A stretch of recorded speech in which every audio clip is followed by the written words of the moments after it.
Efter 2 lange uger med aktioner, happenings, sang, musik, gedemarked og bannerproduktion, troppede mere end 2.000 medlemmer af KLF, Uddannelsesforbundet og Frederiksberg Lærerforening op til kæmpe lockoutfest i Korsgadehallen på Nørrebro.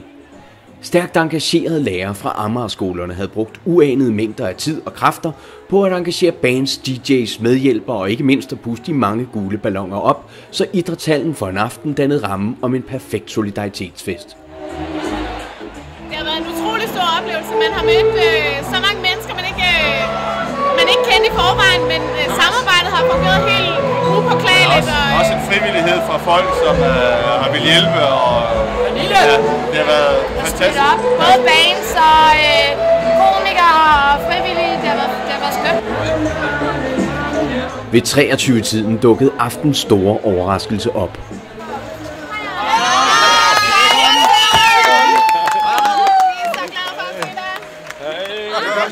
Tak for sidst på drop-in. Godt at se dig. Godt at se dig. Skal lige flankere os?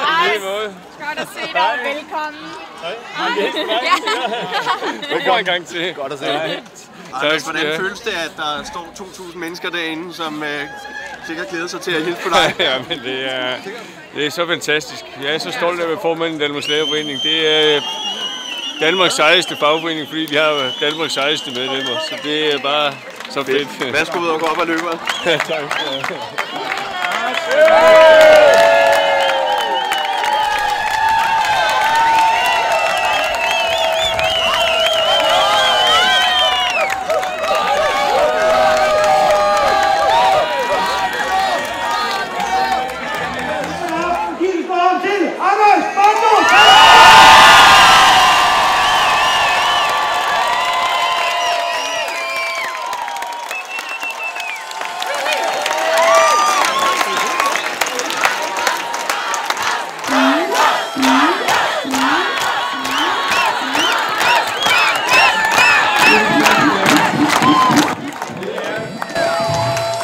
Simpelthen bare så fedt, at skal slutte min uge af her med 2.000 lockoutede lærere, som i 14 dage nu bare har fortalt de elendige arbejdsgivere, at de har taget totalt fejl.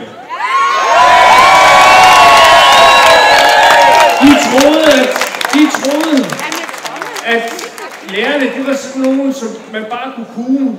De troede, at de kunne fjerne opbakningen til os fra befolkningen. De troede, at de kunne fjerne opbakningen fra den resten af fagbevægelsen. Og de tog fuldstændig fejl.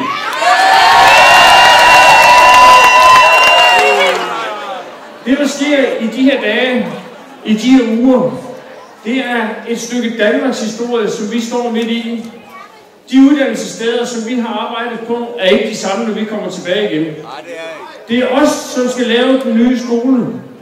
De siger, at nu skal lederen lede og fordele arbejdet. Husk de der ej. Det bestemmer vi da.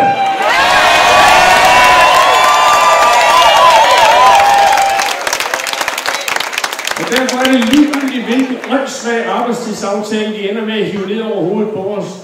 Så skal vi tage teten, og så skal vi lave den skole, vi vil. Det er den mulighed, vi har nu.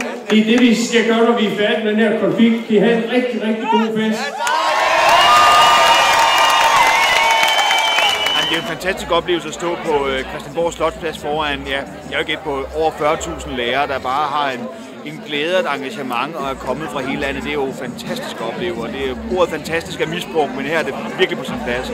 Og så er kommet det sådan en hyggelig fest her i aften i Korsgadehallen, hvor der er 2.000 mennesker, god stemning, nogle lærere, der har knoklet i 2 uger på at lave events, arrangementer, flashmob, banner og sange, og nu kan de slappe af, drikke sig på genstande og få lov at nyde noget god musik i stedet, for det er dejligt. Bare gå rundt med nogle mennesker, der er simpelthen bare til halv fest, og så kan de vente til på mandag igen med at være lærer, der er lockoutet. Det går her, vi laver med kærlighed. Ja, det er godt. Tak for det.